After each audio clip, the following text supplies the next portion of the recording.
ಜಗತ್ತಿನ ಶ್ರೇಷ್ಠ investor Warren Buffett ಅವರು ಸ್ಟಾಕ್ ಮಾರ್ಕೆಟ್ ಅಲ್ಲಿ ಇನ್ವೆಸ್ಟ್ ಮಾಡಿ $150 ಬಿಲಿಯನ್ ಅಂದ್ರೆ 13 ಲಕ್ಷ ಕೋಟಿ ನೆಟ್ವರ್ತ್ ಮಾಡಿದ್ದಾರೆ. ನಾವೆಲ್ಲ ನಮ್ಮ ಭಾರತದಲ್ಲಿ ಜಾಸ್ತಿ ಪ್ರೈಸ್ ಇರೋ ಸ್ಟಾಕ್ ಅಂದ್ರೆ MRF ಅಂತ ಹೇಳ್ತೀವಲ್ವಾ, 1.5 ಲಕ್ಷ ಇದೆ ಅಂತ.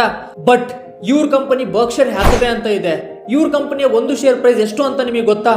ಈ ಕಂಪನಿಯ ಒಂದು ಶೇರ್ ಪ್ರೈಸ್ ಬೆಲೆ $7.5 ಲಕ್ಷ, ಅಂದ್ರೆ ಬರೋಬ್ಬರಿ 6.5 ಕೋಟಿ ರೂಪೀಸ್. ಅಂದ್ರೆ ನೀವು ನಂಬ್ತೀರಾ? ಇದೇ ಕಂಪನಿಯ ಶೇರು ಜಗತ್ತಿನಲ್ಲಿ ಜಾಸ್ತಿ ಪ್ರೈಸ್ ಇರೋ ಸ್ಟಾಕ್. ಅಂದ್ರೆ ಇವರು ಅಟ್ ದಿ ಏಜ್ ಆಫ್ 95 ಇವತ್ತು ಆ ಕಂಪನಿಯ CEO ಪೊಸಿಷನ್ ಇಂದ ಕೆಳಗಡೆ ಬರ್ತಿದ್ದಾರೆ. ಇವ್ರ ಅಂಡರ್ ಈ ಕಂಪನಿ ಬರೋಬ್ಬರಿ 60 ವರ್ಷಗಳ ಕಾಲ ಇನ್ವೆಸ್ಟರ್ಸ್ಗೆ 20% CAGR ಹಾಗೆ ರಿಟರ್ನ್ ಕೊಟ್ಟಿದೆ. ಈ ತರ ಸಕ್ಸಸ್ಫುಲ್ ಆಗಿ ಒಳ್ಳೆ ದುಡ್ಡು ಮಾಡಿರೋ ಇವರಿಂದ ನಮ್ಮಂತ ಯಂಗ್ಸ್ಟರ್ಸ್ ಏನ್ ಕಲಿಬಹುದು ಗೊತ್ತಾ?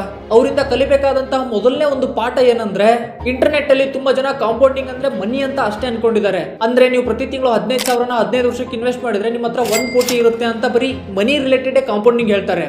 ಬಟ್ ಕಾಂಪೌಂಡಿಂಗ್ ದುಡ್ಡಲ್ಲಿ ಮಾತ್ರ ವರ್ಕ್ ಆಗಲ್ಲ. ಕಾಂಪೌಂಡಿಂಗ್ ನಮ್ಮ ಜೀವನದ ಎಲ್ಲಾ ಭಾಗಗಳಲ್ಲೂ ವರ್ಕ್ ಆಗುತ್ತೆ.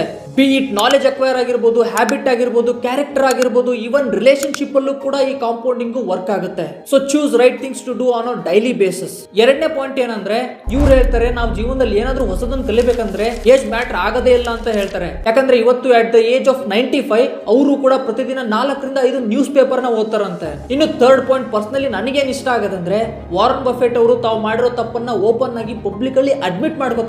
ಅಡ್ಮಿಟ್ ಮಾಡ್ಕೊಂಡು ಅವುಗಳನ್ನ ಸುಧಾರಿಸಿಕೊಂಡು ನಾನು ಅದರಿಂದ ಇನ್ನೂ ಜಾಸ್ತಿ ಏನ್ ಕಲಿಬಹುದು ಅಂತ ಹೇಳ್ತಾರೆ. ಬಟ್ ನಾವು ಮಾಡಿರೋ ತಪ್ಪನ್ನ ಈಸಿಯಾಗಿ ಒಪ್ಕೊಳ್ಳೋದಿಲ್ಲ.